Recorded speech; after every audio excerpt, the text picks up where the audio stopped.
बात काराकाट की है। जी हां, काराकाट पूरा चर्चा में है। हम बात कर रहे हैं काराकाट लोकसभा सीट की, जहां से पवन सिंह ताल ठोक रहे हैं। हालांकि बीजेपी की तरफ से मनोज तिवारी को उतार दिया गया, उन्हें समझाने और मनाने के लिए। इस बीच अब उपेंद्र कुशवाहा भी आ गए हैं और उपेंद्र कुशवाहा का बयान सामने आया है।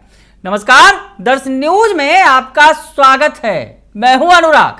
पवन सिंह मैदान में कूदे तो गजब की सुर्खियां बटोरी। जी हां, पवन सिंह जिस अंदाज में काराकाट लोकसभा सीट पर उतरे और उन्होंने दम दिखाया, 2 करोड़ की गाड़ी पर सवार हुए और अगर कहा जाए 2000 या लाखों लोगों को उन्होंने सड़क पर उतार दिया। लोग उनके एक दीदार के लिए दीवाने दिखे और लोगों के बीच पवन सिंह ने भी उन्हें निराश नहीं किया। तस्वीरें हमने आपको दिखाई थी कि किस तरह से पवन सिंह की एक झलक पाने के लिए लोग बेताब दिखे सड़क पर। तो पवन सिंह मैदान में है, काराकाट के मैदान में है, बीजेपी नेता हैं, बीजेपी में शामिल हैं। बीजेपी ने उन्हें टिकट दिया था बंगाल से दिया था टिकट, लेकिन बंगाल से उन्होंने अस्वीकार कर दिया। आसनसोल की टिकट की बात कर रहे हैं, उन्होंने अस्वीकार कर दिया और कहा वहां चुनाव नहीं लड़ेंगे। बाद में बीजेपी ने उन्हें कोई टिकट नहीं दिया। पवन सिंह चाहते थे उन्हें अपने इलाके से टिकट मिले, लेकिन जब टिकट नहीं मिला तो पवन सिंह ने मैदान में उतरने का ऐलान कर दिया। और अब पवन सिंह जिस तरह से ताकत दिखा रहे हैं तो बीजेपी के पसीने छूट रहे हैं। बीजेपी ही नहीं, बीजेपी के सहयोगी दलों के भी पसीने छूट रहे हैं कि पवन सिंह तो मैदान में कमाल दिखा रहे हैं। पवन सिंह ने तो अगर कहा जाए ठान लिया है कि वो चुनाव लड़ेंगे, क्योंकि उन्होंने मां से वादा किया था। पवन सिंह के लिए बीजेपी ने मनोज तिवारी को मैदान में उतारा। मनोज तिवारी कह रहे हैं कि मना लेंगे, रूठे हैं तो मना लेंगे, उन्हें जो बीजेपी की तरफ से मना लिया जाएगा। लेकिन पवन सिंह मानते हुए नहीं दिख रहे हैं। इस बीच उपेंद्र कुशवाहा का भी बड़ा बयान सामने आ गया है। पवन सिंह ने जो काराकाट में जबरदस्त रोड शो किया, उसमें हालांकि उन पर आचार संहिता का मामला भी दर्ज हो गया। 1-2 नहीं बल्कि 5-5 मामले दर्ज कर लिए गए।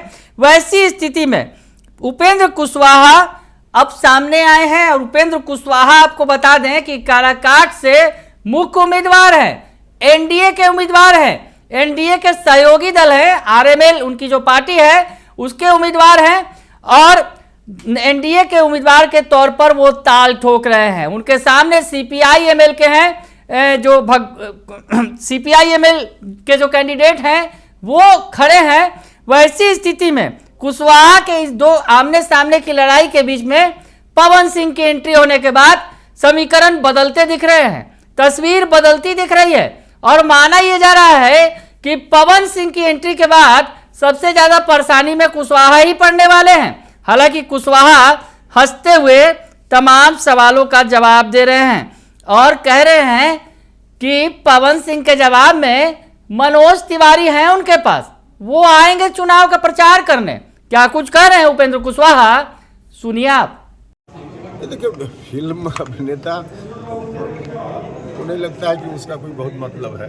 फिल्म अभिनेता भी कोई सोशल एक्टिविटी से जुड़े हुए हैं तो निश्चित रूप से उनको लाना चाहिए, और ना सीधे फिल्म अभिनेता है इसलिए लाइए, इसका कोई अर्थ है क्या? एनडीए की तरफ से स्टार प्रचारक में आएंगे क्या, जैसे मनोज तिवारी हुए कि मनोज तिवारी जी तो नेता है, फिल्म में काम करना अलग चीज़ है, लेकिन नेता है तो उस तरह के नेता है तो आ सकते हैं। खेसारी लाल यादव जी को भी बुलाइएगा सर? नहीं, हम स्पेसिफिक एक आदमी का नाम करके थोड़े, लेकिन जो उस तरह के लोग हैं सोशल एक्टिविटी में भी रहते हैं, दूसरे क्षेत्र के लोग भी, तो उनको तो सामाजिक काम में आना ही चाहिए, इसमें क्या दिक्कत है। तो सुन लिया आपने कि उपेंद्र कुशवाहा क्या कह रहे हैं। उपेंद्र कुशवाहा कह रहे हैं कि मनोज तिवारी जवाब देंगे पवन सिंह को। हालांकि पवन सिंह को मनाने की बात कह रहे थे मनोज तिवारी, लेकिन कुशवाहा कह रहे हैं कि मनोज तिवारी उतरेंगे पवन सिंह के खिलाफ मैदान में कुशवाहा के लिए और उन्हें जवाब देंगे। तो खैर देखिए बड़ा ही दिलचस्प मामला हो चुका है काराकाट लोकसभा सीट का, और मनोज तिवारी बनाम पवन सिंह की भी लड़ाई देखने को मिल सकती है। हालांकि मनोज तिवारी मनाने की बात कर रहे हैं, लेकिन कुशवाहा कह रहे हैं कि पवन सिंह के खिलाफ मनोज तिवारी उतरेंगे, प्रचार करेंगे। तो ऐसी स्थिति में और भी दिलचस्प नज़ारा काराकाट में अभी देखने को मिलेगा।